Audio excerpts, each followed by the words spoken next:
What is happening, beautiful people? If you're watching this vlog for the very first time, welcome. My name is Aman. I'm installing the kitchen today. I went with an IKEA based kitchen system, and in my previous vlog I think I showed you guys kind of like what was happening. I had the boxes down. I kind of wanted to go more into depth in that for those of you that are planning to install an IKEA kitchen. But before I begin, I just want to let you know that anything that I show you guys here is not something that I invented or whatever. There's a YouTuber by the name of Cody Harvey. Again, I'll leave a link in the description. He's done a full installation course on how to install an IKEA kitchen, and I basically just followed that pretty much to the T and installing mine as we speak. So what I've done is, and as you can probably see, I got this one base cabinet here behind me. This is a 36-inch base cabinet. I just mocked it up just to make sure that my rail system that I've got is, is right and correct. And I'll show you that bit in a second. But the most important part of this installation is probably figuring out your base height. Now, the IKEA system does come with its own feet. I personally don't like using them. Just because I think the toe kicks look really plasticky, and I don't know, I just don't like them. So I've installed boxes on the floor, just ripped 3/4 inch plywood and tacked them together with 18 gauge 2-inch nails, and that'll be the basis for the cabinets to sit on. I'll show you guys that right now. What I mean by the bases, and this is 3/4 inch plywood, like I said, tacked together. These pieces here that you see are basically where the cabinet's going to sit on. So this is a 36-inch, and then there's another cabinet here. As you can see here on the island, I haven't done this yet because I got to get it exactly where I want it, and I'll tack it in. And I'll show you kind of like a little tip and trick. Here, unfortunately, this is where the vent was coming in. I couldn't move it because of the way the joists work. Anyways, long story short, I basically bought a vent, tested it out, cut that hole out, and when I put the toe kick in, I'll have it so it's removable and they can service it. But what I did was I boxed it all in with some plywood so it forces the air out this way. So a little tip there. But I mean, how do you determine the height of the boxes? Well, you need to know a couple of things first. And the way I would do it, and this is the way I recommend it, just because it'll save you some headaches later, and I'll show you that right now, is what you want to do is to get a level. You know, I've got that big level right there in the corner, and I went around the room to find the highest spot. It does matter per se. Unfortunately, you really need to start from the corner, which I have, and that for me, luckily for me, was the high spot. So that and this one right here, the window, you can't change that. That's going to be, centered to the window of that cabinet. That's just the way it's got to be. So start from the corner, figure out where your known facts are, and get that done. And to figure out the height of these bases, I'll explain this right now. So I'll just use this behind me just because I can. I mean, it's going to be tiled anyways, but your total finished height with your countertop is going to be around 36 inches, okay? Now, 36 inches is where we want to be. You need to figure out what you want for your countertop. So I'm going to be installing quartz, which is 1.25 inches. So from that 36, you're going to minus 1.25 inches. Also, you're going to minus the height of your base cabinets, and these IKEA systems are 30 1/8. So minus 30 1/8, you get 4 5/8. So that is going to be the thickness of the bases, and the 1/4 inch, 3/4 inch plywood that I'm going to rip. It's going to be ripped at 4 5/8. So now that you've got the height, you need to figure out how deep you want to make them. And again, Cody Harvey explains all this in his videos, but basically, I'm going for a 3.5 inch gap for the toe kick, right? So that'll be finished. You need to understand that the finished depth of these cabinets with the IKEA doors is actually 24 3/4 inch. 24 inches is the base cabinet, plus the door is 3/4 inch, okay? And then I want to go back 3.5 inches from that finished measurement. So that 24 3/4 finished, including the doors, minus 3.5 inches gives me 21.25 inch. But you also have to keep in mind the width of the toe kick, which is like 1/2 inch. So that minus half, left with 20 3/4. So that is going to be the width of those boxes. So you could make that toe kick whatever you want. There's no hard fast rule. I just, you know, where I currently reside, I just went down there and took a look, and it was like 3.5 inches. And again, Cody Harvey was doing 3.5 inches, so I figured why not? You know what I mean? So that's what I'm going to be doing. Another thing you also got to keep in mind is for the height of your bases, you also have to keep in mind what flooring you've used.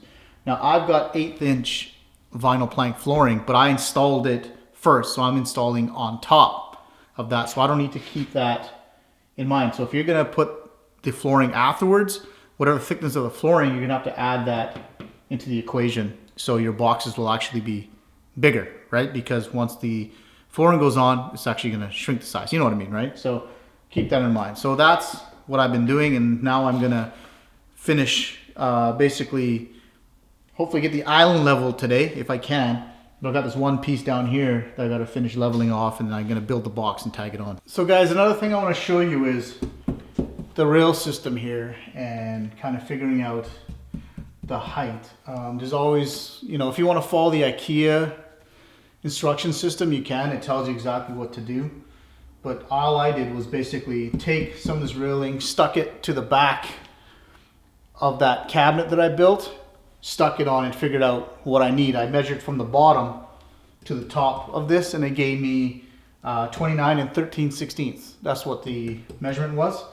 And because these boxes are already leveled and already straightened out, and I'll show you guys that in a second, all I got to do is take one measurement, a couple of them across, straight line across, bang these in. But you also notice I've got, you know, these shims in here. The problem with this old house is, you know, the wall bows. So I put these shims in to make sure that when I put the boxes on, there was no discrepancy. And I'll show you what I mean here when I grab the level. I don't know if you can see this or not. I'll just put the camera on the side, but that's pretty much bang on. There's no rocking in the level.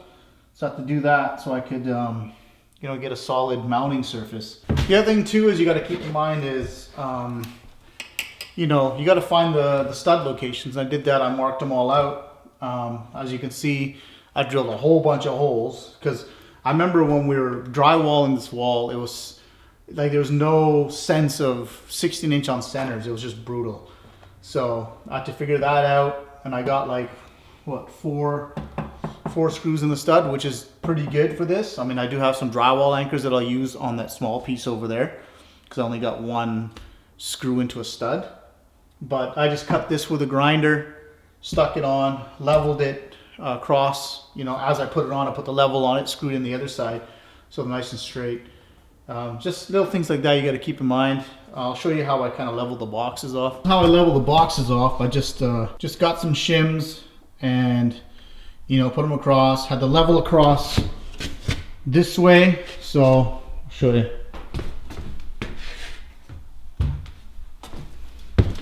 So I leveled them this way, as you can see. Hopefully focuses. As you can see, it's pretty level. And then I also had a smaller level going across this way on each side.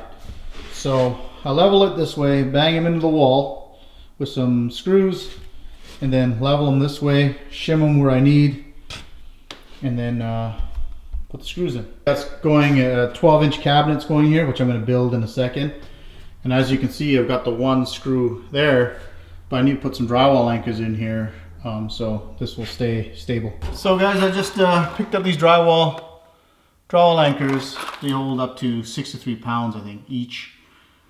This will be more than enough. Like I said, I've already got a screw in here. I'm just going to put, you know, one in for sure. I doubt I need another one. I mean, this is a small 12-inch cabinet, nothing major. Get this in, knock this one off, and then move on to the next.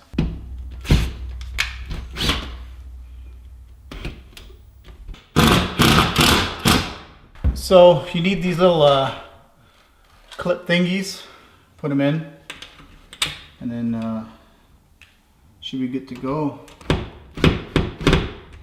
Okay, that one's done. I'm just gonna add a couple on the other side where it's missing, and then we're good to go. Okay folks, so I got one cabinet here done, the 12-inch cabinet.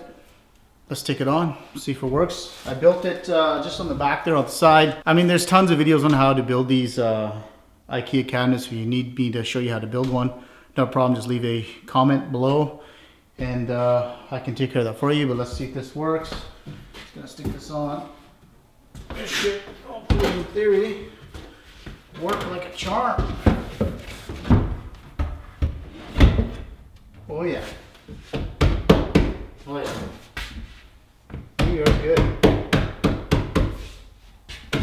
We're good. Looks perfect. My measurements worked out pretty good. Got plenty of space there. So we are good to go. On to the next one, folks.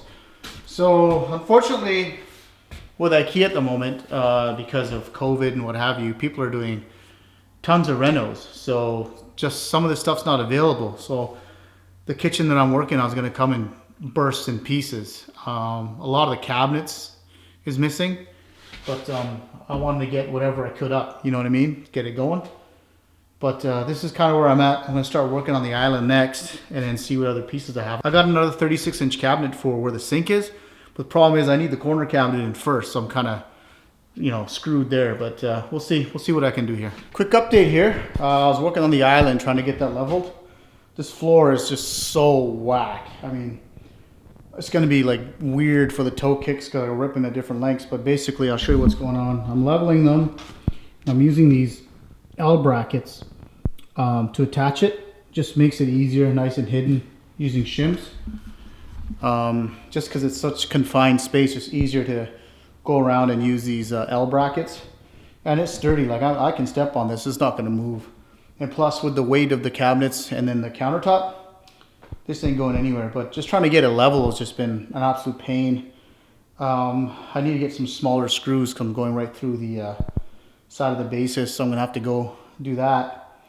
And I don't want to get into this and then redo the holes again, so I'm gonna stop here, head out, and then get some more stuff, and hopefully guys show you the finished product once it's done. Have it. This is it so far, guys. Just got the one cabinet there, one over there, the space cabinet here. So as you can see, the island, it's gonna look nice when it's all said and done. And then on this side, you've got the other cabinets that'll go across here. Again, unfortunately, I don't have everything here, but hopefully in the next couple of weeks, the shipments will come and I can knock this off. So again, this is just a quick sort of video on setting up the bases and then kind of figuring out the rail system. I haven't done the uppers yet, and I can do that as a separate video, but basically all you're gonna do is hook onto your tape, and depending on which cabinets you got, hook your tape to the bottom of the cabinet, go up either 80 inches or 90 inches, depending on which cabinets you decide to go with. I'm going with the 90s because I don't want any gap on the top, but I haven't got anything yet. So once I get all that stuff, I will get it in. But I want to say for watching this vlog for the first time, thank you very much. I appreciate it. Please subscribe, part of the family. If you want to see more vlogs just like this, please click on. Yeah, and subscribe, of course, to my peeps. Be you, stay optimistic. Enjoy the rest of your night. Here's a big high five from me to all of you.